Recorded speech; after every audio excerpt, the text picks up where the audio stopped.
Hi, this is MrByZ with Galaxy Toys and Star Wars Collecting Cosmos, and I'm here today to review the Bandai 6-inch action figure model kits. It's actually a 2-pack of BB-8 and R2-D2. So here are the instructions. Even for these two small droids, there's lots of little pieces, lots of things to go into them. It's pretty amazing how much work and design goes into each one of these models.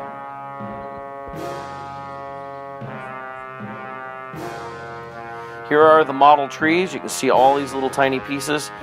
You don't always think about how are these going to fit into either a little ball or a little cylinder, and yet there's so much to it. And the nice thing is they put these in so many different colors that when you put them together, it adds that color without ever having to paint, and gets you, I think, better detail than you would with an action figure, just because you have individual pieces going together, and it really gives that much better look to it, in my opinion.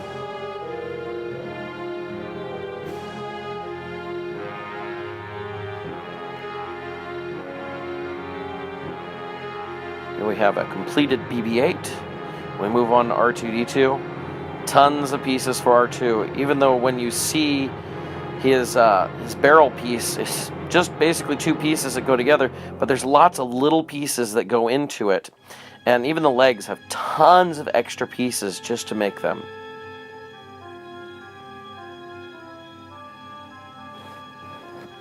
Here you see all the different accessories you can plug into R2-D2. It came with just about anything imaginable, tons of stuff coming out of the top, tons of things coming out of the front. He's a full Swiss Army droid, if you will. BB-8 came with a few extra accessories you could put in as well, shown here. And these are our two favorite droids right here. We have R2-D2 right here. He, again, is fully articulated. Unlike some of the other ones, obviously there's not as much to do here, but the feet move, the legs move and come off. I've chosen to display him with the sensor scope up here. You can do all sorts of things. You can take off almost any one of these top panels and put something in there. My biggest problem is, honestly, on this, one of these panels did not want to stay, so I decided to have one open, so I have the sensor scope out. All the door panels here, you come with two, either the open panel or the closed panel. And the third leg actually inserts. It's a little weird. Let me show you. It goes in easy enough, as in you can just shove it on in. And it goes nice and flush. But as you can see, there's no real good way to pull it out. And so, well, he looks great here by himself. Looks like I lost a little piece there to add on. It's a nice thing about model kits. If a piece pops off, you can pop it right back on. Anyway, in order to push the leg out, you actually have to take off his head and shove out the leg so it will come out. A little inconvenient, but because it's a model kit and because of the way these works, because of the way they work, it actually is okay. And so you can have that third leg out just like that. A lot of really great detail on this. I didn't do any painting on him. I actually just put a few decals. The light stickers there are decals, including those little tiny ones in there.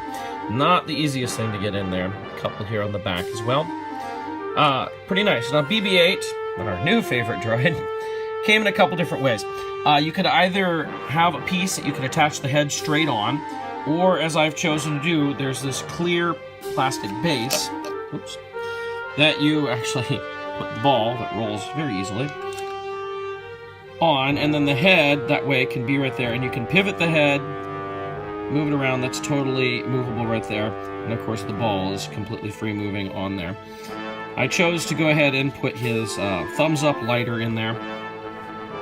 Not many decals. I have a couple decals on the antenna that I'm liable to replace with paint just because they don't seem to want to stay on there very well. Several of these little panels like these would open, and you could make it like it's got Luke Skywalker's hiding place inside one of those.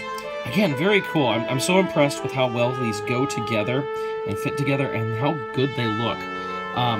It's a very clear upgrade, in my opinion, from what we see in the Hasbro Black Series. And you get a little fun of putting them together. So this is R2-D2 and BB-8. Here's a quick look at the model kit as compared to the Black Series. Over here we have the model kit, and here we have the Black Series. I always thought the Black Series actually looked pretty good. Now when I put it next to the model kit, other than the dome being a little shinier, I noticed how much the model kit looks so much more like R2-D2 in the movie than the Black Series figure. On BB-8, we have the model kit right here and the one that came with Rey.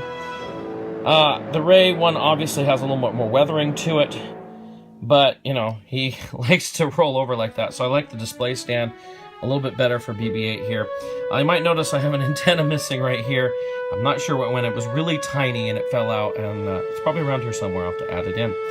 Thank you again for joining me on this review of the Bandai action figure model kits of R2-D2 and BB-8. I'll be back again with another review of either the Bandai model kit C-3PO or the new Disney 11-inch Premium Elite figures. I have all four of those coming in the mail. I'm looking forward to opening those up and reviewing them. If you have anything else you'd like me to review or have any comments, please leave them below. Thank you.